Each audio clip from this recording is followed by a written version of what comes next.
हाँ जी। जय जिनेंद्र। गाइस, हमारा लीगल एप्टीट्यूड में कॉन्ट्रैक्ट एक्ट चल रहा है। ये लीगल एप्टीट्यूड की 12th क्लास है और कॉन्ट्रैक्ट एक्ट की 9th क्लास है। राइट। हर क्लास में सबसे पहले मैं आप लोगों से यही रिक्वेस्ट करता हूँ कि अगर प्रीवियस क्लासेस नहीं देखी है तो ज़रूर देखिएगा। अदरवाइज़ आगे की क्लासेस में क्या पढ़ोगे कुछ समझ नहीं आएगा, स्पेसिफिकली लॉ के केस में। ठीक है। दूसरी चीज़, जो भी स्टूडेंट्स हमारी वीडियोस फर्स्ट टाइम देख रहे हैं उनको मैं हर क्लास में इन्फॉर्म करता हूँ कि हम लोग CS एग्जीक्यूटिव एंट्रेंस टेस्ट की सारी वीडियोस फ्री ऑफ कॉस्ट अपने यूट्यूब चैनल दीप ज्ञान क्लासेस पर अपलोड कर रहे हैं, तो आप सारी वीडियोस वहाँ पर देख सकते हैं। नोट्स के लिए आपको हमारा व्हाट्सएप ग्रुप ज्वाइन करना पड़ेगा, जिसका लिंक हर वीडियो के डिस्क्रिप्शन बॉक्स में दिया होता है। जब आप व्हाट्सएप ग्रुप ज्वाइन करेंगे तो ऐसा नहीं है कि ज्वाइन करते ही आपको नोट्स मिल जाएंगे। हर दूसरे दिन या तीसरे दिन हम लोग नोट्स शेयर करते हैं। जो पहले शेयर कर चुके हैं वो भी दोबारा से शेयर करते हैं, और जो आगे हम शेयर करेंगे वो तो आपको मिलते ही रहेंगे। राइट। तो ऐसा नहीं है कि हाँ ग्रुप ज्वाइन करते हैं जी नोट्स आज ही मिल जाएंगे आपको। ठीक है जी।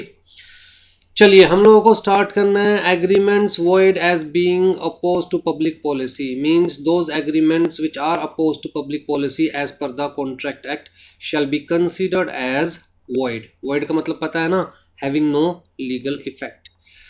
तो जी ये सारे एग्रीमेंट्स दिए हुए हैं। Agreements in restraint of parental right, बहुत इंपॉर्टेंट है। कहता है जी अगर कोई भी एग्रीमेंट किया जाता है जिसकी वजह से किसी पेरेंट का उसके चाइल्ड पर से हक हट जाता है या छिन जाता है, तो वो एग्रीमेंट वॉइड है, अपोज टू पब्लिक पॉलिसी है। बड़ा क्लियर कट लिखा हुआ है। कहता है इवन कोई पेरेंट चाहे, कोई पार्टी चाहे, एग्रीमेंट की पार्टी है मतलब पेरेंट है, कोई पेरेंट चाहे तो वो खुद भी अपने आप को अपने चाइल्ड की कस्टडी से डिप्राइव नहीं कर सकता, अलग नहीं कर सकता, अपने चाइल्ड के ऊपर अपने हक को डिनाई नहीं कर सकता। ठीक है। तो इवन पेरेंट्स को भी परमिशन नहीं दी हुई कि अगर मैं चाहूँ तो मैं अपनी डॉटर के ऊपर से अपना हक डिनाई कर दूं। कहता है इवन आपको भी ये परमिशन नहीं है। अगर आप ऐसा कोई एग्रीमेंट बनाते हैं तो that shall be void as this is oppose to public policy. ठीक है। क्यों रखा गया? ताकि माँ बाप अपने बच्चों को बेच ना सके, उनके साथ गलत ना कर सके। Agreement in restraint of marriage, ये भी बहुत इंपॉर्टेंट है। कहता है कोई भी ऐसा एग्रीमेंट दो या दो से ज़्यादा लोगों के बीच में होता है जिसकी वजह से किसी की शादी को मना किया जाता है, रिस्ट्रेन किया जाता है, तो वो agreement shall be considered as void. ठीक है। तो मान के चलो ए और बी के बीच में एक एग्रीमेंट होता है जिसके अकॉर्डिंग कहता है जी ए लाइफ लॉन्ग शादी नहीं करेगा, तो ये एग्रीमेंट वॉइड है, चाहे किसी भी सर्कमस्टांस में बनाया गया हो, चाहे कोई भी टर्म्स कंडीशंस हो। अगर लाइफ लॉन्ग मैरिज नहीं करेगा वाला सिनेरियो है तो एग्रीमेंट इज वॉइड। तो an agreement not to marry at all or not to marry any particular person or class of person is void as it is in restraint of marriage। मैं शादी ही नहीं करूँगा, कहता जी absolutely void। या फिर इस particular person से शादी नहीं करूँगा, एब्सोल्युटली void। अगर ए और बी के बीच में ये एग्रीमेंट होता है कि ए कभी भी बी के साथ शादी नहीं करेगा, तो इवन वो भी void। ठीक है। तो not to marry any particular person या क्लास ऑफ पर्सन, वो वाला एग्रीमेंट भी वॉइड होता है। फिर जी मैरिज ब्रोकेज एग्रीमेंट, कहता है जी अगर, अच्छा इसका एग्जाम्पल लेते चलते हैं। एक बड़ा ही सुंदर सा एग्जाम्पल मेरे माइंड में आया। देखिए दो लेडीज़ थी ए और बी, एक ही घर में दोनों की शादी हुई थी। एक की शादी हुई थी सन 1 से, बी की शादी हुई थी सन 2 से, और इनके जो फादर थे जिन्हें हम कहेंगे ससुर जी, वो F से नोट करते हैं। ठीक है। चलिए जी, कुछ ऐसे हालात बने या मैं कहूँगा एक्सीडेंट हुआ जिसकी वजह से फादर की भी डेथ हो गई, इन दोनों सन की भी डेथ हो गई। अब जी घर में कौन रह गया? ए रह गई और बी रह गई। दोनों के कोई भी इशू नहीं था, कोई भी चाइल्ड नहीं था। ठीक है। अब जी ए जो थी वो उम्र में थोड़ी सी बड़ी थी, लेट्स से 35 ईयर्स। बी जो थी वो न्यूली मैरिड थी, लेट्स से 26 ईयर्स की थी। ठीक है। तो एज का भी डिफरेंस है, प्लस बी जो थी वो ज़्यादा खूबसूरत थी, ज़्यादा सुंदर थी, ए थोड़ी कम खूबसूरत थी। देखो अगर मैं कह रहा हूँ कि लड़कियाँ या लेडीज़ हैं तो खूबसूरत तो हर लड़की या हर लेडी होती है, कोई थोड़ी ज़्यादा होती है तो कोई थोड़ी कम होती है। तो ये थोड़ी सी कम खूबसूरत थी, ये थोड़ी सी ज़्यादा खूबसूरत थी। ठीक है। अब ए को लगा यार बी की तो शादी हो सकती है दोबारा से, अभी यंग है, सुंदर भी है, तो बी की तो शायद दोबारा से शादी हो सकती है और मैं यहाँ पर अकेली सड़ती रहूँगी, मेरी दोबारा शादी होना पॉसिबल नहीं है। तो जी ए और बी के बीच में एक एग्रीमेंट होता है, जिस एग्रीमेंट के अकॉर्डिंग अगर इन दोनों में से कोई भी दोबारा से शादी करता है, दोनों में से कोई भी दोबारा से शादी करता है, तो उसे ये जो ससुराल वाली प्रॉपर्टी है, इस प्रॉपर्टी में से कोई हिस्सा नहीं मिलेगा। ठीक है। तो एग्रीमेंट क्या हो रहा है, ए ने जानबूझकर बी के साथ एग्रीमेंट किया, जलन तो होती है ना कि इसकी तो दोबारा शादी हो जाएगी, मैं रह जाऊंगी अकेली, क्यों ना दोनों ही साथ में इसी घर में पड़े रहे। तो जी ए ने जानबूझकर बी के साथ एग्रीमेंट किया कि अगर दोनों में से कोई भी शादी करेगा तो ससुराल वाली प्रॉपर्टी में से कोई हिस्सा नहीं मिलेगा। अब आपको जवाब देना है whether this agreement is void और नॉट। मैं वॉइड क्यों कह रहा हूँ, क्योंकि यहाँ पर मना किया गया है कि कौन दोनों में से कोई भी शादी करेगा तो उसे ससुराल की प्रॉपर्टी में से कुछ नहीं मिलेगा। तो क्या इस एग्रीमेंट को हम agreement in constraint of marriage consider करेंगे, एग्रीमेंट इन रिस्ट्रेंट या कंस्ट्रेंट ऑफ मैरिज कंसीडर करेंगे? अगर हाँ तो वॉइड है, नहीं करेंगे तो वॉइड नहीं है। और ये आंसर ना मैं आपसे चाहता हूँ कि आप माइंड लगाए, मैं आपको नेक्स्ट क्लास में इसका जवाब दूंगा। अगर आप एक्चुअल में माइंड लगाएंगे तो जी कमेंट में बताइए, मुझे कमेंट बॉक्स में बताइए कि वॉइड है या नहीं है, पता चलेगा एक्चुअल में आपको चीज़ें समझ में आ रही है नहीं आ रही है। फिर जी दूसरा है हमारे पास मैरिज ब्रोकेज एग्रीमेंट। अब जी देखिए, जब भी शादी की बात होती है तो बीच में कोई ना कोई मैरिज ब्रोकर होता है, जिसे हम दूसरे में दलाल भी कहते हैं, राइट। तो जी अगर कोई भी ऐसा एग्रीमेंट होता है with any person with respect to marriage, जिस तरह ए की मदर को लगा कि भैया लड़की बड़ी हो गई है, अब इसकी शादी करवानी चाहिए, तो जी ए की जो मदर है वो एक मैरिज ब्रोकर के पास जाती है, मैरिज ब्रोकर के पास जाती है कि मदर, और वहाँ पर कहती है जी लड़की का ये रहा प्रोफाइल, ये रही फ़ोटो, मेरी लड़की के लिए लड़का ढूंढो सुंदर सा। तो ये भाई साहब कहते हैं ठीक है जी, लड़का तो हम ढूंढ देंगे, लेकिन एक तो रजिस्ट्रेशन करवाइए, 2500 रुपये रजिस्ट्रेशन फ़ी है, प्लस जो भी शादी में पैसा लगेगा आपकी तरफ से उसका 2% चाहिए हमें। ऐसे ही चलता है। तो एक ही मदर ने कहा ठीक है ओके, लेकिन लड़का अच्छा सा ढूंढिएगा। ठीक है जी। अब मैरिज ब्रोकर ने बड़ा अच्छा सा लड़का ढूंढा, शादी भी हो गई, बी था वो लड़का, शादी भी हो गई ए और बी की। अब जी मैरिज ब्रोकर एम से मदर से कहता है लाओ जी मेरे 2%, आपने शादी में 50 लाख रुपए लगाए हैं तो उसके हिसाब से 2% 1 लाख बनता है, तो मेरे 1 लाख रुपए दीजिए।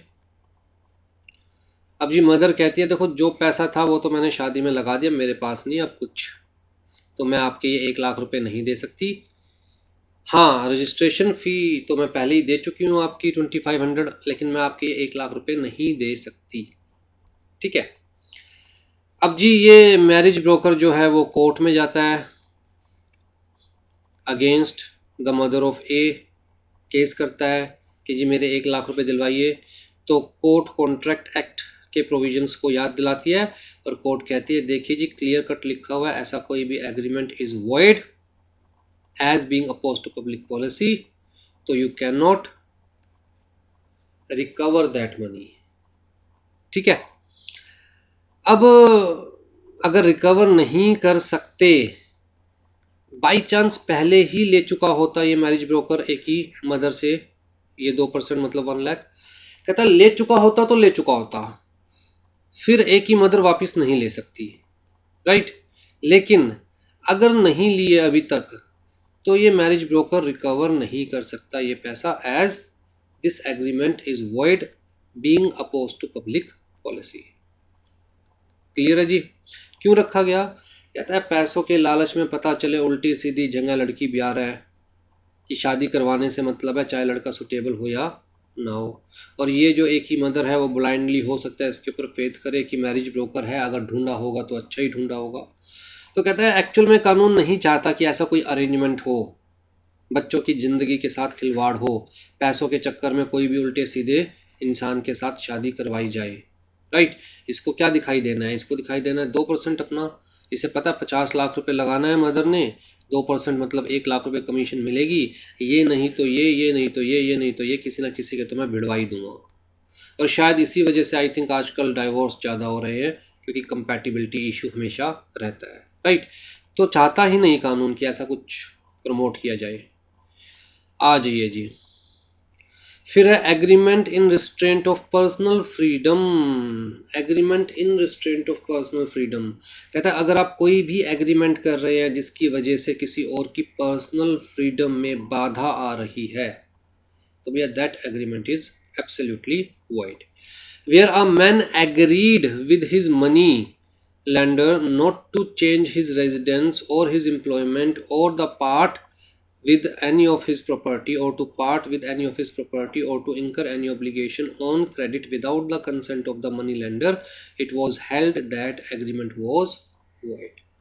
तो मान के चलते हैं जी ए ने बी से उधार लिया, बी ने उधार तो दिया लेकिन टर्म्स एंड कंडीशंस क्या रखी कि जी आप मुझसे पूछे बिना ना तो अपना रेजिडेंस चेंज कर सकते हो, मुझसे पूछे बिना ना अपना एम्प्लॉयमेंट चेंज कर सकते हो, मुझसे पूछे बिना आप अपनी किसी भी प्रॉपर्टी को सेल नहीं कर सकते, मुझसे पूछे बिना आप किसी और से कोई और उधार नहीं ले सकते। कहता है आपने तो बिल्कुल ही बांध दिया, ना मेरी मर्जी के बिना आप जी सकते, ना मेरी मर्जी के बिना आप मूव कर सकते, ना मेरी मर्जी के बिना आप काम कर सकते, ना मेरी मर्जी। कहता है तो this is against the personal freedom of a person, और इस टाइप का कोई भी एग्रीमेंट होगा दैट शैल बी वॉइड। फिर जी agreement in restraint of trade कहता है जी अगर ट्रेड करने से मना कर रहे हो किसी को भी, अगर आप कोई ऐसा एग्रीमेंट कर रहे हो जिसके अंदर सामने वाले को आप मना कर रहे हो कि वो काम नहीं कर सकता, काम नहीं करेगा तो भैया दुनिया में क्यों आया, निकम्मा थोड़ी ना बैठेगा। तो कहता है ऐसा कोई भी एग्रीमेंट इज़ एब्सोल्युटली वॉइड। अब यहाँ पर जो ये वाला पार्ट है ना agreement in restraint of trade, इसको समझने की कोशिश कीजिए। कहता है कभी कभी जब हम बात करते हैं बिजनेस की या प्रोफेशन की, कुछ ऐसे एग्रीमेंट्स करने पड़ते हैं जहाँ पर सामने वाले को कुछ रिस्ट्रिक्शंस में बांधना ज़रूरी होता है। जैसे कि मान के चलिए आप मेरे पास आते हैं CS की ट्रेनिंग करने के लिए, ठीक है। अब जब आप मेरे पास CS की ट्रेनिंग करने आए हैं तो डेफिनेट सी बात है मैं आपको काम के लिए अपने क्लाइंट्स के पास भी भेजूँगा। ऐसा तो नहीं है हर जगह मैं आपके साथ जाऊँगा, मतलब इंडिविजुअली भी भेजूँगा आपको अपने क्लाइंट्स के पास। और ऐसा भी पॉसिबल है कि आपकी ट्रेनिंग पूरी होने वाली है, आपकी ऑलरेडी सारे एग्ज़ाम्स क्लियर हो चुके हैं, तो 2 महीने बाद 3 महीने बाद आपको डिग्री मिलेगी, आप मेंबरशिप नंबर लोगे, फिर आप खुद भी प्रैक्टिस करोगे एज ए CS। तो पॉसिबल है ना कि आप मेरे क्लाइंट को सॉलिसिट करने की कोशिश करें कि सर हमारे सर तो आपसे 10,000 रुपये चार्ज कर रहे हैं इस काम के लिए, 2-3 महीने बाद मैं ही मेंबर बन जाऊंगा, मैं ही CS की प्रैक्टिस करूंगा, मैं तो सिर्फ आपसे 2,000 रुपये लूँगा अगर आपको ये काम मुझसे करवाना हो तो। या फिर CS बनने के बाद आप मेरे क्लाइंट्स को सॉलिसिट करने की कोशिश करें, क्योंकि जान पहचान तो हो चुकी होगी ट्रेनिंग टाइम पर, राइट। तो इस केस के अंदर अगर आपको मैं ट्रेनिंग देना चाहता हूँ तो मैं आपसे ये एग्रीमेंट कर सकता हूँ कि जी after completion of your training या after completion of your CS you can't solicit my clients. आप प्रॉमिस करो कि आप मेरे क्लाइंट सॉलिसिट नहीं करोगे। अब देखिए यहाँ पर जो रिस्ट्रिक्शंस है ना वो मैं जेन्युइन लगा रहा हूँ। मैं क्या कह रहा हूँ कि आप खुद से मेरे क्लाइंट्स को सॉलिसिट नहीं करोगे। अगर मेरा क्लाइंट खुद आपके पास आता है तो डेफिनेटली मैं रोक नहीं सकता अपने क्लाइंट को, आप उसका काम लीजिए, कोई दिक्कत वाली बात नहीं है। अगर आप औरों के साथ काम करना चाहते हैं तो औरों के साथ काम कीजिए, उसमें मुझे कोई दिक्कत वाली बात नहीं है, लेकिन आप खुद से मेरा क्लाइंट सॉलिसिट नहीं करोगे। तो कहता है ये जो रिस्ट्रिक्शन है ना दिस इज़ रीजनेबल। तो reasonable restrictions in case of trade are allowed. Section 27 ने क्या कहा, कहता है every agreement by which anyone is restricted from exercising a lawful profession, trade और business of any kind is to that extent void, right. तो completely void नहीं है, to that extent void. लेकिन कहता है हमारे पास यहाँ पर ना कुछ एक्सेप्शंस है, कुछ एक्सेप्शंस है जहां पर agreement in restraint of trade may be valid if the restrictions are reasonable and restrictions are not absolute. अगर मैं सामने वाले को कह रहा हूँ भैया आप काम कर ही नहीं सकते, दैट इज एब्सोल्युटली वॉइड। लेकिन मैं सामने वाले को कह रहा हूँ कि यार देखिए मैं भी मिठाई की दुकान खोल के बैठा हूँ, पड़ोस में आप भी मिठाई की दुकान खोल रहे हैं, क्लाइंट दोनों के पास जाएंगे, ना मेरा काम ढंग से चल पाएगा ना आपका काम ढंग से चल पाएगा। तो आप मेरे पड़ोस में मिठाई की दुकान मत खोलिए, आप कहीं और खोल लीजिए, इसके लिए मैं आपको 5000 रुपीज़ पर मंथ देने के लिए तैयार हूँ। तो मैं मना कर रहा हूँ कि मेरे पड़ोस में मिठाई की दुकान मत खोलिए, लेकिन मैं ये थोड़ा ना करूँ कि आप मिठाई का काम कर ही नहीं सकते। मैं तो ये कह रहा हूँ कि भैया, ना मैं ये कह रहा कि आप यहाँ काम ही नहीं कर सकते, मैं क्या कह रहा हूँ, आप यहाँ काम करना चाहे तो मिठाई का काम मत कीजिए, मिठाई का काम करना चाहे तो यहाँ काम मत कीजिए, और उसके लिए बकायदा I am paying the consideration 5000 rupees per month. कहता है such kind of restrictions are valid, क्योंकि कोई एब्सोल्यूट रिस्ट्रिक्शन मैं नहीं लगा रहा हूँ। ना मैं ये कह रहा हूँ कि आप यहाँ काम कर ही नहीं सकते, ना मैं ये कह रहा हूँ कि भैया आप मिठाई का काम कर ही नहीं सकते। मैं तो सिर्फ इतना कह रहा हूँ ना कि अगर यहाँ काम करना चाहते हैं तो मिठाई का काम मत कीजिए, जिसके लिए मैं आपको 5000 रुपीज़ पर मंथ दूंगा। अगर मिठाई का काम करना चाहते हैं तो कहीं और कर लीजिए, मैं तब भी आपको 5000 रुपीज़ पर मंथ दूंगा। इससे क्या होगा कि आपका काम भी चलता रहेगा और मेरा काम भी चलता रहेगा, राइट। तो इस टाइप के जो एग्रीमेंट्स हैं दे आर वैलिड। अच्छा मान के चलिए हल्दीराम अपना पूरा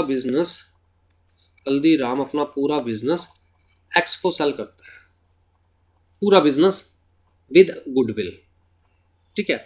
अल्टीमेटली ये चीज़ें चलती ही गुडविल के बेसिस पर है, नाम के बेसिस पर है। अदरवाइज कहता है छोले भटूरे तो कोई भी बनाता है, पर हल्दीराम के खाने हैं क्यों, गुडविल है। तो जो चीज़ मार्केट में 100 रुपये की मिल सकती है वही चीज़ हल्दीराम अगर 300 कोई की भी बेच रहा है तो बिक जाएगी, क्यों, गुडविल है। अब जी ये विद गुडविल एक्स को अपना बिजनेस ट्रांसफ़र कर रहा है, तो यहाँ पर एक्स चाहेगा कि हल्दीराम अब अपना नाम यूज़ ना करे या हल्दीराम सेम बिजनेस के अंदर एंटर ना करे। जब मैं जो बिजनेस 1 करोड़ का है उसकी 10 करोड़ रुपए कीमत दे रहा हूँ, 9 करोड़ रुपए सिर्फ गुडविल के नाम के दे रहा हूँ, तो भैया उस गुडविल को अब हल्दीराम यूज़ ना करे। वो कब पॉसिबल है कि हल्दीराम सेम फील्ड में काम ना करे, कोई और फील्ड में काम करना चाहे तो कर सकता है, और हल्दीराम सेम नाम से काम ना करे, तभी पॉसिबल है ना वो चीज़। कहता है इस केस में अगर एग्रीमेंट किया जाता है एक्स और हल्दीराम के बीच में कि हल्दीराम सेम काम नहीं करेगा सेम नेम से, तो दैट इज़ एब्सोल्युटली वैलिड, क्योंकि इस चीज़ के लिए भाई साहब पे कर रहे हैं। और भाई साहब ये नहीं कह रहे कि आप काम नहीं कर सकते, भाई साहब ये नहीं कह रहे कि आप ये नाम यूज़ नहीं कर सकते, भाई साहब तो ये कह रहे हैं कि यार जिस चीज़ के नाम के मुझसे पैसे ले लिए कम से कम वो चीज़ मत कीजिए, सेम काम के अंदर सेम नाम यूज़ मत कीजिए, वरना मेरे 9 करोड़ रुपए ख़राब हो जाएंगे, क्योंकि किसी और को लोगों को पता चलेगा कि भैया ये हल्दीराम की दुकान है, तो लोग अगेन मेरे पास नहीं आएंगे, लोग अगेन आपके पास जाएंगे, 9 करोड़ रुपए मेरे ख़राब हो जाएंगे, ठीक है। तो वही चीज़ सेक्शन 27 ने भी एक्सप्लेन कर रखी है। कहता है one who sells the goodwill of a business may agree with the buyer to refrain from carrying on the similar business within the specified local limits, so as the buyer or any other person deriving title to the goodwill from him carries on a like business therein, provided that such limits appears to the court reasonable regards being had to nature of the business, ठीक है। तो जी court को लगना चाहिए, simple सी बात यह है कि जो आपने रिस्ट्रिक्शंस लगाई है वो रिस्ट्रिक्शंस रीजनेबल है, एब्सोल्यूट नहीं है। तो जी बहुत सारे केसेस यहाँ पर दिए गए जहाँ पर कोर्ट ने कहा या लॉ ने कहा कि ये रिस्ट्रिक्शंस यार पॉसिबल है, जैसे कि आपकी बुक में नहीं दे रखा है ये मैं, लेकिन आपकी नॉलेज के लिए बताना चाहूँगा क्योंकि एमसीक्यू यहाँ से पूछे जाते हैं, ठीक है। जैसे कि सेल ऑफ गुडविल तो हम डिस्कस कर चुके हैं। फिर जी partners agreement to not to carry any business, तो जी दो लोग मिलकर अगर काम कर रहे हैं इन पार्टनरशिप तो वो एक दूसरे के साथ ये एग्रीमेंट कर सकते हैं कि भैया जब तक आप पार्टनरशिप में हो हमारे साथ तब तक आप किसी और के साथ पार्टनरशिप नहीं कर सकते। क्योंकि आपका ध्यान यहाँ पर भी डाइवर्ट होगा, यहाँ पर भी डाइवर्ट होगा, ना यहाँ पर आप ढंग से काम कर पाओगे, ना यहाँ पर ढंग से काम कर पाओगे।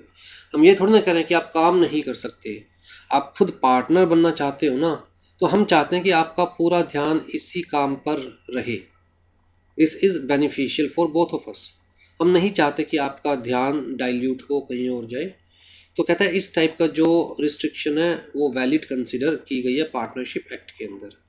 इसी तरह अगर दो लोग पार्टनरशिप में काम कर रहे हैं तो दोनों ये एग्री कर सकते हैं कि भैया अगर मान के चलो मैं कोचिंग का काम ए और बी मिलकर कर रहे हैं, तो आपस में इतना तो एग्रीमेंट कर ही सकते हैं कि कोई भी फिर कोचिंग का काम साथ में इंडिविजुअली नहीं करेगा, सेम काम इंडिविजुअली नहीं करेगा, राइट। मान के चलते हैं बी यहाँ पर भी पढ़ा रहा है मेरे साथ पार्टनरशिप में और अपना कोचिंग सेंटर भी चला रहा है, तो पॉसिबिलिटी है ना बी इस कोचिंग सेंटर के स्टूडेंट्स अपने कोचिंग सेंटर में खींच के ले जाए। तो एटलीस्ट ये एग्रीमेंट तो कर ही सकते हैं कि भाई जब तक तुम पार्टनरशिप में काम कर रहे हो तब तक सेम बिजनेस इंडिविजुअली नहीं कर सकते। तो पार्टनरशिप एक्ट में ये वाला भी वैलिड कंसीडर किया गया। फिर जी ट्रेड कम्बिनेशंस, कहता है जी आज की डेट में ट्रेड कम्बिनेशंस बनाने बहुत ज़रूरी है। इंडिविजुअली काम करना, मार्केट में सर्वाइव करना इज़ नॉट जनरली पॉसिबल। तो बहुत सारी जगह ऐसा होता है कि ट्रेड कम्बिनेशंस बने होते हैं, 2 लोग 4 लोग 7 लोग मिलकर एक कम्बिनेशन बनाते हैं, काइंड ऑफ एसोसिएशन, और फिर वो उस एसोसिएशन के अकॉर्डिंग ही काम करते हैं, राइट। और वहाँ पर जिस तरह स्पेसिफिकली लिखा होता है, जिस तरह मान के चलो XYZ ये 3 लोग मैन्युफैक्चरर है। अब जी ए जो कि प्रोड्यूसर है रॉ मटेरियल का, मैन्युफैक्चरर को एक्स को बेचना चाहता है अपना रॉ मटेरियल, तो भैया XYZ कह सकते हैं कि ठीक है हम लेने के लिए तैयार है, लेकिन आप फिर हमारे किसी कंपटीटर को सेल नहीं करोगे सेम मटेरियल, आप किसी कंपटीटर को सेल नहीं करोगे सेम मटेरियल। तो जी इस टाइप के कम्बिनेशंस पॉसिबल है, सब्जेक्ट टू द कंडीशन कि कोर्ट को लगना चाहिए कि वो कम्बिनेशंस मार्केट के लिए फेवरेबल है, उन कम्बिनेशन से कंपटीशन इंक्रीज होगा, उन कम्बिनेशन से प्रोडक्टिविटी इंक्रीज होगी। तो इस टाइप के कम्बिनेशंस मार्केट में कहता है जी अलाउ किए जा सकते हैं बाय द कोर्ट। फिर जी एक हमारे पास कंपटीशन एक्ट है जो कि आप एग्जीक्यूटिव में पढ़ोगे, कंपटीशन एक्ट के अंदर भी वो कम्बिनेशंस वैलिड होने चाहिए। Negative stipulation in the service agreement, भाई बड़ी सिंपल सी बात है कि अगर मान के चलिए किसी को आप सर्विस दे रहे हैं, तो ए और बी के बीच में एग्रीमेंट हुआ किस चीज़ का कि जी ए बी को सर्विस देगा। तो इस केस में नेगेटिव स्टिपुलेशंस हो सकती है, जैसे कि during the terms of the agreement not to take service with anyone else is not in restraint of a lawful profession and is valid, कि भैया जब तक मेरे से सर्विसेज ले रहे हो तब तक आप किसी और से सर्विसेज नहीं ले सकते, ठीक है। तो इस टाइप की जो रिस्ट्रिक्शंस है वो वैलिड हो सकती है अगर कोर्ट को लगे कि भाई ये ज़रूरी है बिजनेस में रहने के लिए, ठीक है। तो depending upon case to case, जैसे मान के चलिए आप किसी लॉयर की सर्विस ले रहे हैं, तो लॉयर आपको यही कहेगा ना भाई जब तक आपने मुझे हायर कर रखा है आप किसी और को हायर नहीं करेंगे। या किसी डॉक्टर की आप सर्विस ले रहे हैं तो डॉक्टर यही कहेगा ना, जब आप किसी हॉस्पिटल में एडमिटेड है तो डॉक्टर यही कहेगा कि भाई आप हॉस्पिटल में एडमिटेड है तो मेरे पर विश्वास रखिए, राइट। बट अगेन वही वाली बात है, उस केस में आप किसी और डॉक्टर को कंसल्ट तो कर ही सकते हैं। तो वो डिपेंड करता है केस टू केस। तो कोर्ट को लगना चाहिए कि जो नेगेटिव स्टिपुलेशंस हैं वो वैलिड है या नहीं है, ठीक है जी। आ जाइए, ये ना ऐसी नेगेटिव स्टिपुलेशंस बहुत होती है। मैं आपको एक सिंपल सा एग्जांपल देता हूँ। चिप्स आते हैं मार्केट के अंदर, वेफर्स, राइट। तो एक तो लेज़ के भी आते हैं, एक आपका ये बिंगो वगैरह ये भी आते हैं, राइट। अब जी जो लेज़ वाली कंपनी है वो शॉपकीपर को कह सकती है भैया अगर हमारे चिप्स बेचने तो फिर किसी और की नहीं रखोगे। हम ये नहीं कह रहे आप चिप्स मत बेचो, अगर हमारे बेचने तो किसी और के मत रखो, अगर उनके बेच रहे तो हमारे मत रखो, ठीक है। तो इस टाइप की नेगेटिव स्टिपुलेशंस बहुत सारे एग्रीमेंट्स में पॉसिबल है और वैलिड भी होती है बहुत सारे एग्रीमेंट्स में। बस कोर्ट में ये प्रूव करना जरूरी है कि these are reasonable for the growth of the business, these are reasonable for the competition in the market में प्रोडक्टिविटी इंक्रीज करने के लिए, तो वैलिड होने चाहिए, लॉजिकल होने चाहिए, ठीक है जी। आ जाइए वेजरिंग एग्रीमेंट्स। अच्छा, आपकी बुक में क्या क्या दिया हुआ है जी? यहाँ पर जो दिया हुआ है वो तो हम पढ़ ही चुके हैं लगभग। अच्छा, यहाँ पर ना ये क्या दे रखा है इस वाले पैराग्राफ के अंदर, इन्होंने कहा जी doctrine of public policy. Doctrine of public policy का मतलब क्या है कि जो चीज़ समाज में चलती आ रही है उसके बेसिस पर हम कह रहे हैं कि भाई such kind of agreements are oppose to public policy. भाई जो समाज है, सोसाइटी है, कस्टम है, वहाँ कुछ चीज़ों को गलत माना गया है और प्रीवियस केसेस में पुरानी मतलब कोर्ट्स ने उन चीज़ों को गलत करार दिया है, जिसे हम कहते हैं प्रेसिडेंट्स। प्रेसिडेंट्स का मतलब क्या होता है? जो रूलिंग ऑलरेडी प्रीवियस केसेस के अंदर कोर्ट दे चुकी है उसे क्या बोलते हैं? प्रेसिडेंट्स। दोबारा, जो रूलिंग्स ऑलरेडी प्रीवियस केसेस के अंदर कोर्ट दे चुकी है उसे क्या बोलते हैं? प्रेसिडेंट्स। तो जी प्रेसिडेंट्स के बेसिस पर ये डिसाइड हो चुका है कि समाज की नज़रों में such kind of agreements are oppose to public policy, such kind of agreements are not good for the society, इसीलिए इनको वॉइड कंसिडर किया जाता है। राइट। तो यहाँ पर बड़ी सिंपल सी चीज़ कही है कि जी कोर्ट ना जो प्रेसिडेंट्स ऑलरेडी डिसाइडेड है, already with in the framework of law है, बस उन्हीं प्रेसिडेंट्स के बेसिस पर काम करे, अपने नए प्रेसिडेंट्स ढूंढने की कोशिश ना करे as far as agreements void as being oppose to public policy. तो जो हमने पढ़े हैं वही सारे एग्रीमेंट्स यहाँ पर दिए हुए हैं। आ जाइए, नेक्स्ट क्या है? Wagering agreements. वेजरिंग एग्रीमेंट्स का मतलब क्या हो गया? कहता है जी बैटिंग एग्रीमेंट्स, जुआ, सट्टा। राइट। तो ऐसे एग्रीमेंट्स तो डेफिनेटली पहली चीज़ तो अपोज टू पब्लिक पॉलिसी है और दूसरी चीज़ इंसान को निकम्मा बनाता है। वेजरिंग एग्रीमेंट के केस में क्या कहते हैं कि आउटपुट इज जीरो। एक बंदा 100 रुपये जीता, दूसरा बंदा 100 रुपये हारा, तभी तो एक जीता। अल्टीमेटली सोसाइटी को क्या मिला? कहता है जीरो, ठेंगा। प्रोडक्टिविटी क्या हुई? ठेंगा। तो कुल मिला के गवर्नमेंट चाहेगी कि इस टाइप के काम में, इस टाइप के एग्रीमेंट्स में लोग इन्वॉल्व हो। कहता है नहीं जी, बिल्कुल नहीं चाहेगी गवर्नमेंट। सबसे पहली चीज़ तो अपोज टू पब्लिक पॉलिसी, गंदी चीज़ है, गंदी बात जुआ सट्टा खेलना। दूसरी चीज़ कहता है सोसाइटी को कुछ हासिल ही नहीं हो रहा, प्रोडक्टिविटी जीरो है, इंसान निकम्मा हो रहा है, बैठे बैठे टीवी देखता रहता है, मैच पे पैसे लगाया जाता है, एक हार गया दूसरा जीत गया, दूसरा हार गया एक जीत गया, फ़र्क क्या पड़ रहा है? इनफैक्ट लोग अपनी शर्तों को जिताने के लिए जिस तरह क्रिकेटर्स हैं या जिस भी चीज़ पे वो शर्त लगा रहे हैं उनको और मैनिपुलेट करने की कोशिश करते हैं। राइट। तो मार्केट से, सोसाइटी से ऑनेस्टी ख़त्म होती है। तो such kind of agreements are always void, always void. In fact Mumbai में तो वेजरिंग एग्रीमेंट्स को मतलब जुए को, सट्टे को इनफैक्ट इलीगल डिक्लेयर किया हुआ है bye avoiding wagers amendment act 1865। तो बाकी इंडिया में, होल ऑफ इंडिया के अंदर such kind of agreements are void और मुंबई के अंदर such kind of agreements are illegal. ठीक है जी। कहता है वेजरिंग एग्रीमेंट है या नहीं है कैसे पता चलेगा? बड़ी सिंपल सी बात है, जहां पर आपको पता ना हो कि आउटपुट क्या आना है। अब मान के चलते हैं कि जी आप यूएसए से कंसाइनमेंट मंगा रहे हैं इंडिया, किससे? कहता है जी सी रूट से, मतलब शिप, वेसल, जो मर्जी बोल लीजिए, उसके थ्रू मंगा रहे हैं आप। यूएसए से शिप इंडिया लेके आएगा। पॉसिबिलिटी है कि रास्ते में शिप डूब सकता है, पॉसिबिलिटी है कि रास्ते में सामान खराब हो सकता है। तो जी उस पॉसिबिलिटी को कवर करने के लिए आप क्या करवाते हैं? इंश्योरेंस। इंश्योरेंस वाले क्या कहते हैं कि भैया अगर आपका शिप रास्ते में डूब गया due to any factor which is outside beyond your hands, आपका उस पर कोई कंट्रोल नहीं था, नेचुरल एक्टिविटी की वजह से शिप डूब गया, ठीक है, तो हम आपको पैसा देंगे। तो जी आप इंश्योरेंस कंपनी को प्रीमियम देते हैं, बदले में इंश्योरेंस कंपनी अगर वो इवेंट अकर हो जाता है तो इंश्योरेंस कंपनी आपको क्या देती है? क्लेम। अब आप कहोगे सर ये भी तो वेजरिंग एग्रीमेंट है, अल्टीमेटली यहाँ भी डिफाइन करना मुश्किल है।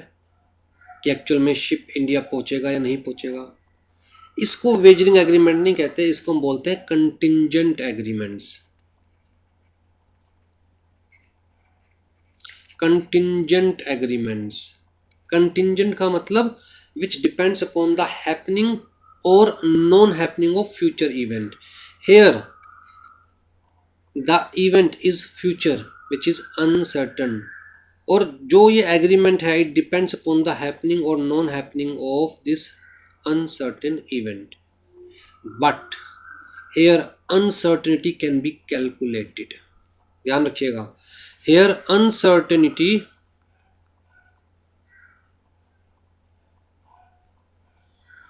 ढंग से लिख देता हूँ यार, मुझे लिखने में बड़ा जोर पड़ता है।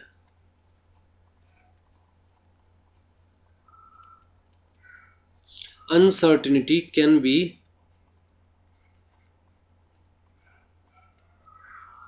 कैलकुलेटेड। कैसे? कहता है जी मौसम को देखते हुए, शिप को देखते हुए कितना टेक्निकल है, कितना अच्छा शिप है। दूसरी चीज़ कहता है जी अगर यूएसए से इंडिया 1000 शिप आते हैं तो कोई एक आधा शिप ही डूबता है, चांस ये है। तो यहाँ पर द रिस्क इज कैलकुलेटेड। लेकिन अगर मैं कहूँ जी कॉइन उछालूंगा हेड आएगा या टेल आएगा, क्या बता सकते हो? The answer is no. कहता है हो सकता है आप 1000 बार उछालो और हर बार हेड आए,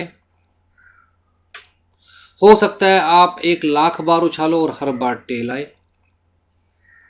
तो ये तो हो गया जुआ, where you cannot calculate the risk, you cannot calculate the uncertainty.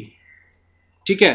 दूसरी चीज कहता है जहां आउटपुट जीरो आना है, productivity is zero, productivity is zero, जहां पर रिस्क इज नॉट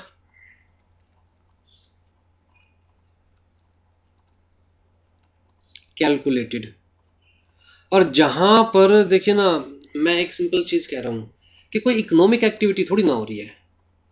आप मैच पे पैसे लगा रहे हो, आप 3 पत्ती खेल रहे हो, आप कॉइन उछाल रहे हो, कोई इकोनॉमिक एक्टिविटी थोड़ी ना हो रही है। तो not for economic activity,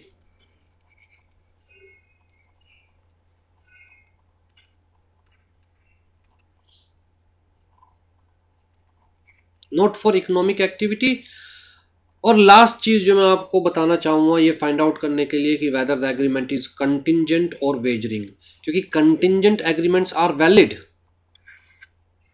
कंटिंजेंट्स agreements are valid जबकि wagering agreements are void. Last चीज जो मैं आपको बताना चाहूंगा कि एग्रीमेंट कंटिंजेंट है या फिर वॉइड है। और अनफॉर्चुनेटली बोलते बोलते दिमाग से निकल गया last point. Risk is not calculated, productivity is zero, not for economic activity. हाँ, not to save one self from future risk.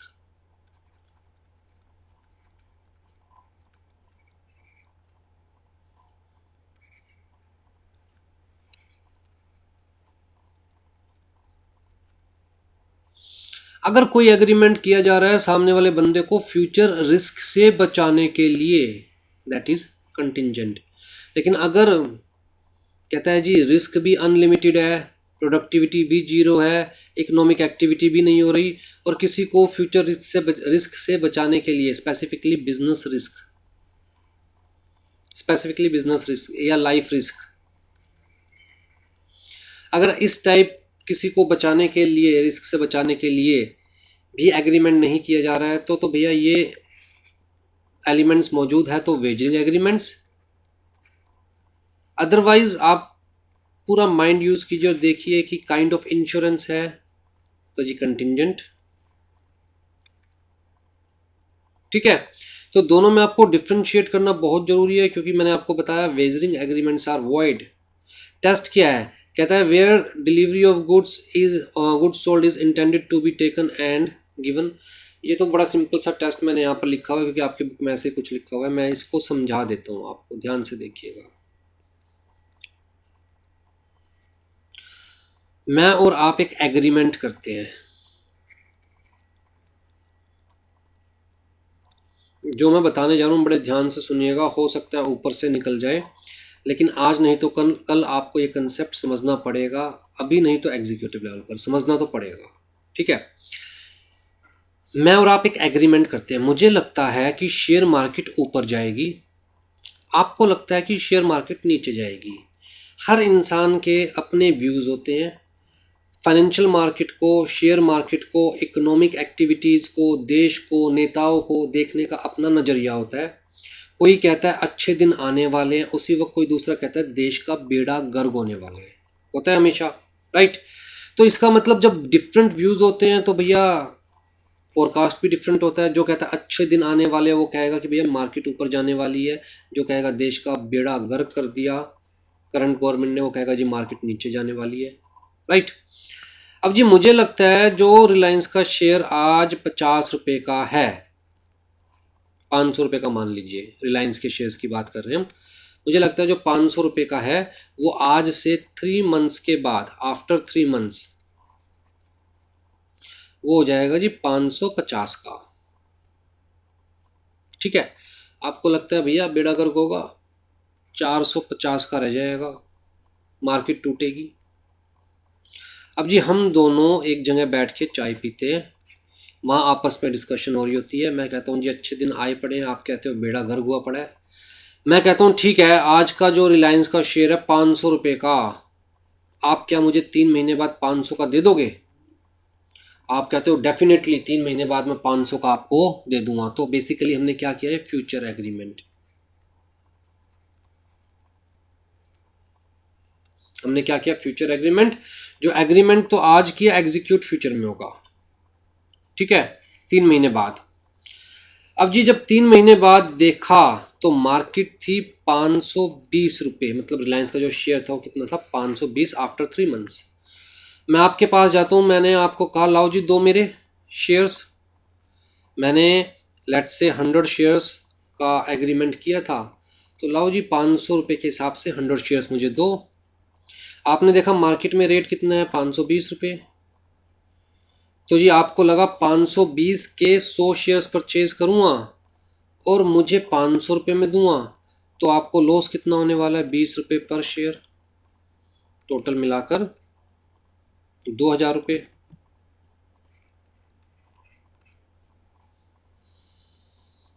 आप एग्रीमेंट एग्जीक्यूट करेंगे तो आपको लॉस कितना होगा, 2000, क्योंकि उस दिन रेट कितना था, कहते हैं 520 रुपये, तो आपको मार्केट से 520 में लेना पड़ेगा और मुझे देना पड़ेगा।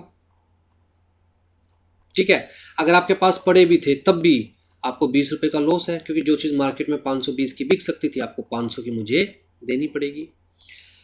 तो आप कहते हो यार मैं शेयर परचेज करूँगा, तुझे तेरे नाम ट्रांसफ़र करूँगा, ये करूँगा वो करूँगा, इससे अच्छा तेरे को कितने का प्रॉफिट हो रहा है, 2000 रुपये का ना। भाई जिस चीज़ की 520 रुपये कीमत है, तुझे 500 में मिलनी चाहिए, तुझे 2000 का प्रॉफिट हो रहा है ना, तू मुझसे डायरेक्टली 2000 रुपये ले ले,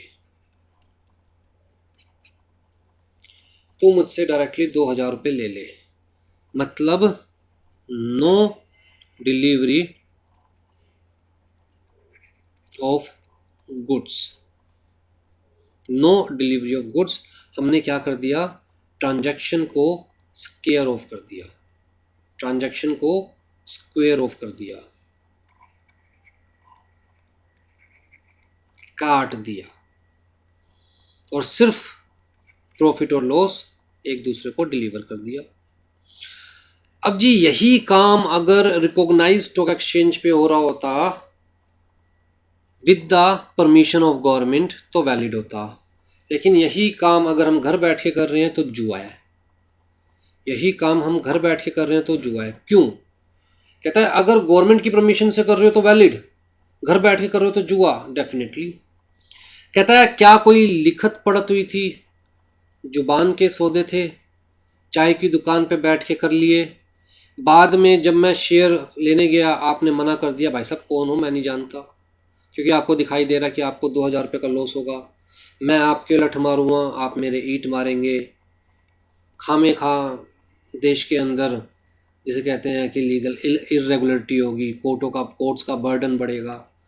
तो गवर्नमेंट कहती है we can't allow such kind of agreements unless and until you are doing such agreements with in our scope, we will provide you the boundaries, उसी बाउंड्रीज के अंदर you have to play. Simple सी बात है, ठीक है। तो जब हम आपको बाउंड्रीज प्रोवाइड करेंगे तो this will be in writing, the agreement will be in writing. Further there will be surety that the agreement will be executed. ये भाई साहब चुपचाप 2000 रुपये देंगे, हम इन सारी चीज़ों का इंतजाम करेंगे तब आप ऐसे एग्रीमेंट्स कर सकते हैं, otherwise such agreements are void. तो वही चीज़ यहाँ पर बताई हुई है कि अगर जहाँ पर no delivery of goods, intention ही नहीं है गुड्स डिलीवर करने की, खाली क्या करने की इंटेंशन है कि जो डिफरेंस होगा दैट विल बी पेड, तो इसका मतलब you are creating wagering agreements. अगर एक्चुअल में इंटेंशन है गुड्स डिलीवर करने की, फिर मान के चलें कि हाँ वेजरिंग एग्रीमेंट नहीं है, बिजनेस एग्रीमेंट है, ठीक है। उसके अलावा देखिए मैंने जो ये टेस्ट बताए हैं हमेशा दिमाग में रखिएगा, एमसीक्यू सॉल्व करने में बड़ी हेल्प करेंगे ये टेस्ट। आ जाओ जी वॉइड एग्रीमेंट्स। तो जी कौन कौन से हो गए वॉइड एग्रीमेंट्स? आई थिंक अब तो आपको क्लियर हो ही गया, सारे पढ़ चुके हैं हम लोग, फिर भी मैं एक बार रिपीट कर देता हूँ। एग्रीमेंट बाय और विद अ माइनर और a person of unsound mind और a person disqualified to enter into a contract, section 11 में हमने पढ़ा। Agreement made under a mistake of fact material to the agreement, ये भी हम पढ़ चुके हैं, ऑल्दो आपकी बुक में नहीं दिया हो मिस्टेक, लेकिन हम पढ़ चुके हैं। An agreement of which the consideration or object is unlawful, discuss कर चुके हैं। If any part of the single consideration for one or more objects or any or one or any part of one or several agree considerations is unlawful, वो चीज़ हम discuss कर चुके हैं। Agreement made without consideration, वो चीज़ हम discuss कर चुके हैं। हाँ हमने पढ़ा था कि कुछ एक्सेप्शंस हैं वेयर विदाउट कंसिडरेशन एग्रीमेंट्स भी हम कंसिडर करते हैं, और एक बच्चे ने कहा था सर एक्चुअल में एग्रीमेंट कहाँ है। बात ठीक थी बट लोग की नज़रों में वो एग्रीमेंट है, क्यों है वो बताऊँगा आगे। फिर जन agreement in restraint of marriage discuss कर चुके हैं, इन रिस्ट्रेंट ऑफ ट्रेड डिस्कस कर चुके हैं, इन रिस्ट्रेंट ऑफ लीगल प्रोसीडिंग, इसका भी मैं आपको एग्जांपल दे चुका हूँ कि भैया अगर कोई किसी के साथ ये एग्रीमेंट करता है कि मैं तेरे खिलाफ केस फाइल नहीं करूँगा तो दैट इज़ एब्सोल्युटली वॉइड। मेरा लीगल राइट है जो कॉन्स्टिट्यूशन ऑफ इंडिया से मिला है, अगर मैं उसे अपने आप को भी डिनाई करना चाहूँ उस लीगल राइट से तो भी वॉइड है। आप क्या, अगर मैं खुद को डिनाई करना चाहूँ तो भी वॉइड है, ठीक है। फिर जी पेरेंटल राइट वाला भी हम डिस्कस कर चुके हैं। Where the terms and conditions are not certain, wagering agreements void होते हैं। Agreements to enter, an agreement to enter into an agreement in future, an agreement to enter into an agreement in future, मैं आज आपसे agreement कर रहा हूँ कि future में एग्रीमेंट करूँगा, कहता है ये कोई एग्रीमेंट नहीं होता। मैं आज आपसे एग्रीमेंट कर रहा हूँ कि फ्यूचर में एग्रीमेंट करूँगा, ये कोई एग्रीमेंट नहीं होता। An agreement to do an act impossible itself, तो ये चीज़ हम डिस्कस कर चुके हैं कि एग्रीमेंट मतलब सारी terms and conditions of the agreement shall be possible, तभी एग्रीमेंट वैलिड होगा, ठीक है। अगर आप किसी वॉइड एग्रीमेंट का जानबूझकर एडवांटेज उठाते हैं, मतलब आपको पता है कि एग्रीमेंट वॉइड है, फिर भी आप सामने वाले के साथ एग्रीमेंट में एंटर करते हैं और बेनिफिट ले लेते हैं, या फिर आपको किसी एग्रीमेंट में बेनिफिट मिल गया, जब एग्रीमेंट में एंटर किया तब वैलिड था, बाद में कॉन्ट्रैक्ट वाली स्टेज पर पहुंचकर वॉइड हो गया, तो भैया you have to refund the benefit, सीधी सी बात है। अगर कॉन्ट्रैक्ट वॉइड हो गया तो आपको जो बेनिफिट मिल चुका है वो वापस दो। जैसे हमने डिस्कस किया था गोल्ड वाला केस, याद हो तो प्रीवियस क्लासेस में, कि जी ए और बी के बीच में एक एग्रीमेंट होता है कि ए बी को गोल्ड सेल करेगा, लेकिन बाद में गवर्नमेंट ने एक नोटिफिकेशन निकाल दिया कि private sale of gold is prohibited. तो जी बी ने अगर ए को कुछ एडवांस दे रखा है तो ए उस एडवांस को वापस देगा बी को, क्योंकि अब गवर्नमेंट ने मना कर दिया कि private party can not sell the gold, ठीक है जी। तो अगर किसी भी वॉइड एग्रीमेंट में, वॉइड कॉन्ट्रैक्ट में किसी के पास भी कोई एडवांटेज आ गया है तो सामने वाले को एडवांटेज वापस करेगा। कंटिंजेंट कॉन्ट्रैक्ट्स, अच्छा आपकी बुक में क्या दिया हुआ है? यहाँ पर तो जो एग्जांपल दे रखा है वो हम डिस्कस कर ही चुके हैं, क्रिकेट वाला, बैटिंग वाला, वेजिंग एग्रीमेंट्स वॉइड, ये भी हम डिस्कस कर चुके हैं। मुंबई में इलीगल होता है, ये भी हम डिस्कस कर चुके हैं। चलिए जी, यहाँ जो बता रखा है वो सब मैं आपको बता चुका हूँ। उसके अलावा वॉइड एग्रीमेंट्स, ये सारी चीज़ें मैं आपको बता चुका हूँ। व्हेन कॉन्ट्रैक्ट बिकम वॉइड, वो सब चीज़ें हम डिस्कस कर चुके हैं। कंटिंजेंट पे आ जाइए जी। तो कंटिंजेंट एग्रीमेंट क्या होता है मैं आपको ये बता चुका हूँ। Means an agreement which depends upon the happening और non happening of future event. जैसे कि हमने कहा कि इंश्योरेंस है, गारंटी है, आप बैंक के पास जाते हो कि जी मुझे लोन चाहिए, बैंक कहता है दे देंगे, लेकिन किसी गारंटर की गारंटी चाहिए कि कल को आपने पैसा वापस नहीं दिया तो वो बंदा हमें पैसे वापस देगा। तो ये भी तो depending upon the future event है ना। मेरे और बैंक के बीच में जो एग्रीमेंट होगा कि मैं आपकी गारंटी ले रहा हूँ, आपने पैसे नहीं दिए तो मैं दूंगा। तो कहता है अगर आपने पैसे नहीं दिए तो मैं दूंगा। तो मेरे और बैंक के बीच में जो एग्रीमेंट है depending upon the future event, right. तो कंटिंजेंट एग्रीमेंट और वेजरिंग एग्रीमेंट में क्या डिफरेंस है वो मैं आई थिंक आपको समझा चुका हूँ। क्वाशी कॉन्ट्रैक्ट्स, क्वाशी का मतलब क्या होता है? हाफ। क्वाशी का मतलब क्या होता है? हाफ। हाफ का मतलब क्या हुआ कि एक पार्टी की तरफ से तो बनाया हुआ ऑब्लिगेशन है। हम कहते हैं जी कॉन्ट्रैक्ट में जो ऑब्लिगेशंस होती है वो ऑब्लिगेशंस बेसिकली कॉन्ट्रैक्चुअल होती है। कॉन्ट्रैक्चुअल का मतलब जो दो पार्टीज है वो आपस में डिसाइड करती है कि जी मैं आपको क्या दूंगा, बदले में आप मुझे क्या देंगे। म्यूचुअल अंडरस्टैंडिंग होती है। लेकिन अगर ए ये डिसाइड करे कि मैं आपको क्या दूंगा, बी खुद ना डिसाइड करे बल्कि बी के बिहाफ पर लो डिसाइड करे, बी के ब्याह पर लो डिसाइड करे, तो बी की तरफ से तो कोई कायदे से देखा जाए तो कंसेंट नहीं है। बी की तरफ से तो कोई कंसेंट नहीं है। तो जहां पर एक तरफ से तो कंसेंट होती है, दूसरी तरफ से लो का डंडा होता है, भाई करना पड़ेगा।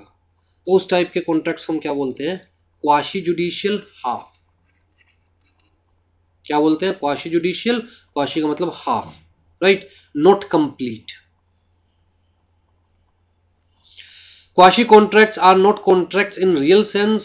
They don't contain all the essential elements of a valid contract. मतलब ऑफर एक्सेप्टेंस, कहता है ऑफर हो सकता है हो, पर एक्सेप्टेंस तो है ही नहीं बी की तरफ से। वो तो कोर्ट का डंडा है भैया, करना पड़ेगा, ठीक है। But sometimes law implies a promise imposing obligation on one party and conferring right in the favor of the other, even when there is no offer, no acceptance, no consensus addendum, and in fact there is neither the agreement nor the promise, ठीक है। जैसे कि आपकी book में दे रखे हैं ये,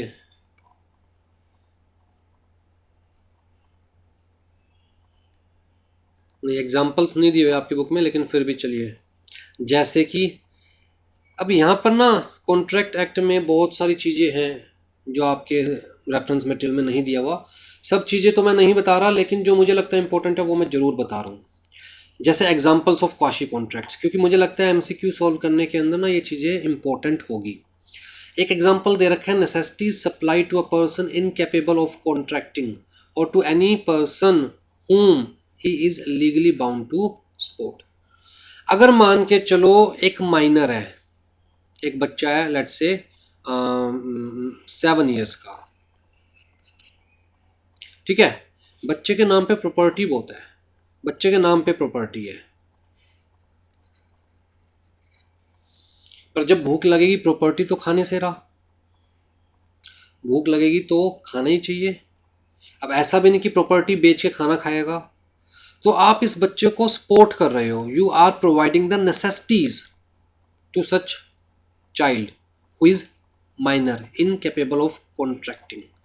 minor हो सकता है या फिर लुनेटिक हो सकता है, basically he is incapable of contracting.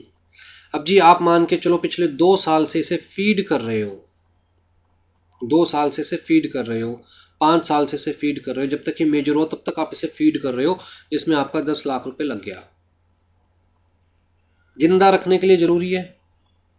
तो जी जब ये मेजर हो जाएगा तब इसकी प्रॉपर्टी में से आप ये पैसा रिकवर कर सकते हो, चाहे इसने कहा था या नहीं कहा था कि मैं आपके पैसे वापस दूंगा, चाहे आपके और इसके बीच में कोई एग्रीमेंट हुआ था या नहीं हुआ था।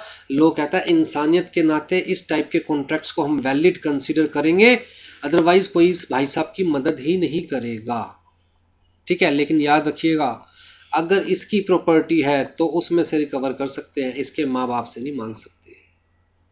इसके नाम पर कोई प्रॉपर्टी है तो उसमें से रिकवर कर सकते हैं, इसकी एसेट्स में से रिकवर कर सकते हैं, लेकिन इसके माँ बाप से नहीं मांग सकते, ठीक है।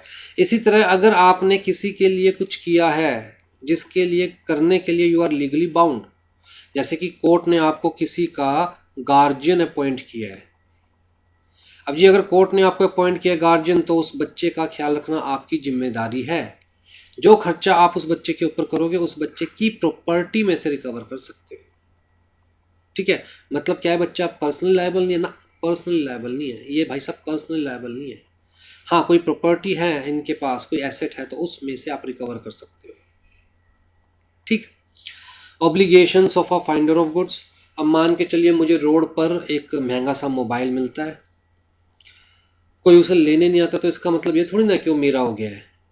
मेरी ऑब्लिगेशंस क्या है कि भैया मैं एक तरह से लॉ ने मुझे मेरे ऊपर लीगल ऑब्लिगेशन क्रिएट करी कि मैं उस मोबाइल के ओनर को ढूंढूं, और जब वो ओनर मिल जाए तो उसे ढूंढने में जो खर्चा किया है वो खर्चा उस ओनर से रिकवर करूं और उसका मोबाइल वापस दूं। ठीक है, अगर मान के चलो 75% खर्चा हो चुका है, मोबाइल की वैल्यू मुझे लगता है 10,000 रुपये है, ऑलरेडी 7,500 रुपये मैं खर्च कर चुका हूँ ढूंढने में ओनर को। तो लो ने कहा ठीक है आप इसे बेच खाओ, अपने पैसे रिकवर कर लो, अगर ओनर मिलेगा फ्यूचर में कभी तो बचे हुए पैसे आप ओनर को दे दीजिएगा। तो ना मेरे और ओनर के बीच में कोई बातचीत, ना कोई कॉन्ट्रैक्ट, लेकिन फिर भी जो ऑब्लिगेशंस लो ने मेरे ऊपर डाली मुझे वो फुलफिल करनी पड़ेगी, और सामने वाले को मेरे पैसे देने पड़ेंगे जो मैंने उसे ढूंढने में खर्च किए। तो एक तरह से हमारे बीच में क्या होगा, लीगल राइट्स एंड ऑब्लिगेशंस।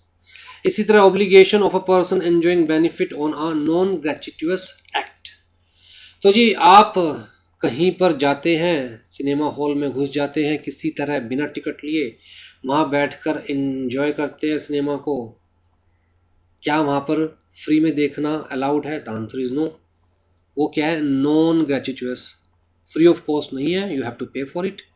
तो आपने एंजॉय कर भी लिया, बाद में सिनेमा हॉल वालों को पता चला, चाहे आपके और सिनेमा हॉल के बीच में कोई कॉन्ट्रैक्ट नहीं था, फिर भी लॉ ने उनको ये राइट दिया कि वो आपके ऊपर केस फाइल करके टिकट का पैसा वसूल कर सकते हैं। ठीक है, liability for money paid and things delivered by mistake और बाय कॉशन। जैसे मान के चलिए सामने वाले पड़ोसी की होम डिलीवरी आई खाने की, बड़े चटपटे लोग हैं सामने वाले, और जोमेटो वगैरह से उन्होंने खाने को मंगाया। अभी तो खैर लॉकडाउन चल रहा है, वो तब भी कोशिश करते हैं कहीं से बाहर से ही मिल जाए खाने को। अब जी ये कहीं गए हुए थे या फिर गलती से जो डिलीवरी मैन था वो मुझे दे गया खाना। भैया जवान तो हमारी भी थोड़ा टेस्ट मांगती है, हमने खा लिया ये देखे बिना कि हमने मंगाया था नहीं मंगाया था। अब भैया जिस चीज़ के लिए हम ऑलरेडी बेनिफिट ले चुके हैं तो उसके पैसे तो हमें देने पड़ेंगे ना अपने पड़ोसी को। वो ऑलरेडी अगर प्रीपेड था, एडवांस में पे किया हुआ था ऑनलाइन, और खाना हमने खा लिया उनका, तो पैसे तो हमें देने पड़ेंगे ना उनको, चाहे उनके बीच में हमारा कोई कॉन्ट्रैक्ट है या नहीं है। राइट। तो ये सारी चीज़ें, ऐसे बहुत सारे एग्जाम्पल्स हैं बेसिकली। आप अपने माइंड में सोचिए, ढूंढिए और एग्जाम्पल्स, लाइव क्लास लेंगे, डाउट्स सेशन लेंगे तो उसमें डिस्कस कीजिएगा। चलिए जी, नेक्स्ट क्लास में we will start with the discharge और टर्मिनेशन ऑफ द कॉन्ट्रैक्ट्स। ठीक है गाइस, पढ़ते रहिए, एक साथ पढ़ना इम्पॉसिबल हो जाएगा आपके लिए। जितना पॉसिबल है एक क्लास, 2 क्लास एक दिन में, मैं उतना रिकॉर्ड करने की कोशिश करता रहूँगा, आपको प्रोवाइड करता रहूँगा। ठीक है जी, टेक केयर।